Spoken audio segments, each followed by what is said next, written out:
What's up, guys? This is a look at this pressure washer that we just got in. So you can see it's quite compact, but it's a pretty high PSI. I think this one's the 4800 model, and it's a really easy setup. So all you got to do is basically take your hose connection, so the hose coming from the wall right there, that's going to go down into here, and you're just going to twist that into place.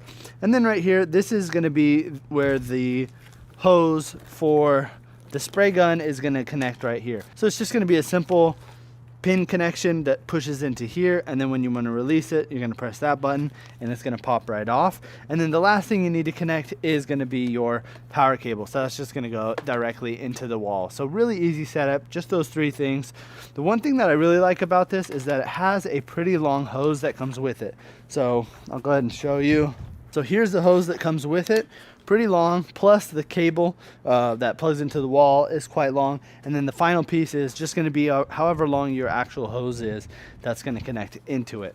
So this is the format that it comes in. It's going to have kind of like a wand, almost like a pressure washer that you're going to see at like a car wash. It's got the long extendable clip here. This piece also will disconnect as well, so if you wanted to take this part off, make it a little bit more compact to put away, you definitely can. Now it does come with 4 connections.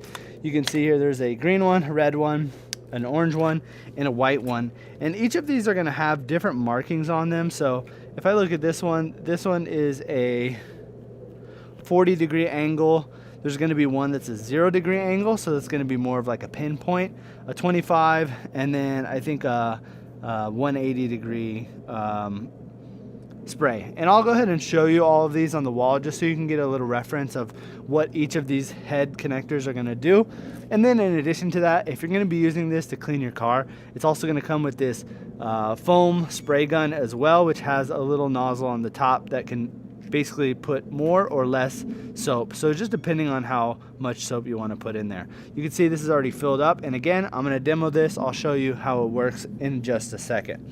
So the first thing is, when you get everything set up, you're going to want to press the water out for a bit because there is a little bit of air in the line. So you want to make sure that the air is completely out of the machine and all of the hoses, or else the water pressure is going to die out as you work on it. So just make sure that you push the water all the way out first before you put the connecting head piece on. So let me go ahead and show you what that looks like. Right now I'm going to turn it off, and first things first, let's get the water going. You can see water's draining out. It's not pulsating or anything, so that means that the air is out. I'm going to turn it on now. And now we're going to do the same thing. Let's get the air out.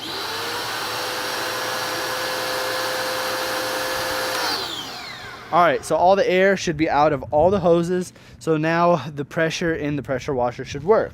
Let's go ahead and connect one of these on here. Let's go first with the 0-degree nozzle. So if I put this one on, you'll see when I spray it up against the wall, it's going to be like a needle pinpoint. So this is going to be more focused. If maybe you're working on getting maybe the grout lines or something really fine-tuned, then this is going to be what that's for. So go ahead and watch right here on the wall, and you'll see how sharp this is.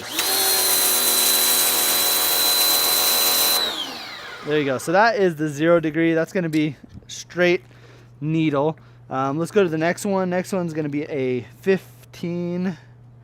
Next one's going to be a 15-degree, so this will be spread out a little wider, but not too much. So you can see, 15 degrees, still pretty narrow, and that's probably going to be for things where you need to be detailed, but not too specific. Next one we've got here is the 25-degree, and I would probably say this is the one that I use the most. It's not too widespread where the pressure is going to be weak, but it's not too sharp where it's too focused. So let's go ahead and see what that looks like.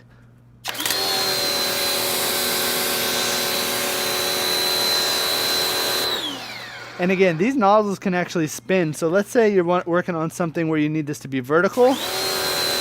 Now you need it to be horizontal. You could just twist that. And now it's going to spray horizontal. And the final one that we got here is going to be the 40. This one, the pressure is not going to be as high. This is going to be more just for like your traditional cleaning off where you don't want it to damage anything. This is more of just like a little bit stronger than like what a normal hose would be. So you can see pretty wide. So this is something that I would use for, let's say I'm going to clean off our hot tub cover right here.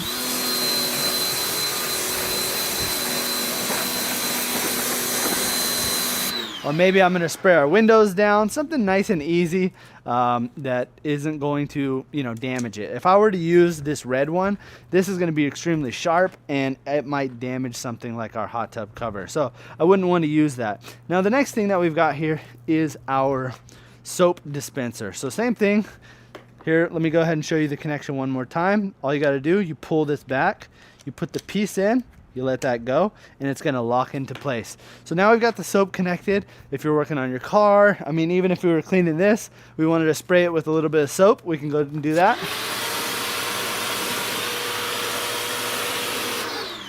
We can also adjust how much soap we want to use. So let's try that. There we go. We've got our suds on there. Now we want to clean it off. Let's get our 45-degree angle.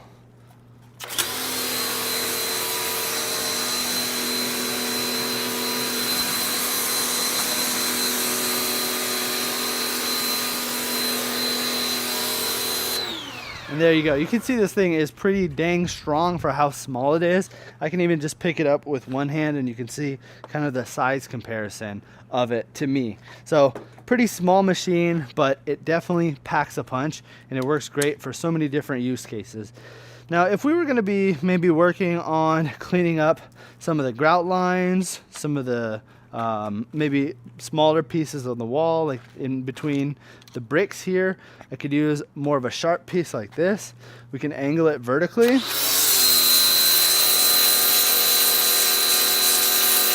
And you can really get into that detailed part and get that nice and clean. So there's so many different uses for this. If you're looking for a really good pressure washer, something that's got quite a bit of power, that's going to be nice and small, easy to use, and you can pretty much use it in any situation, then I would definitely recommend picking this one up.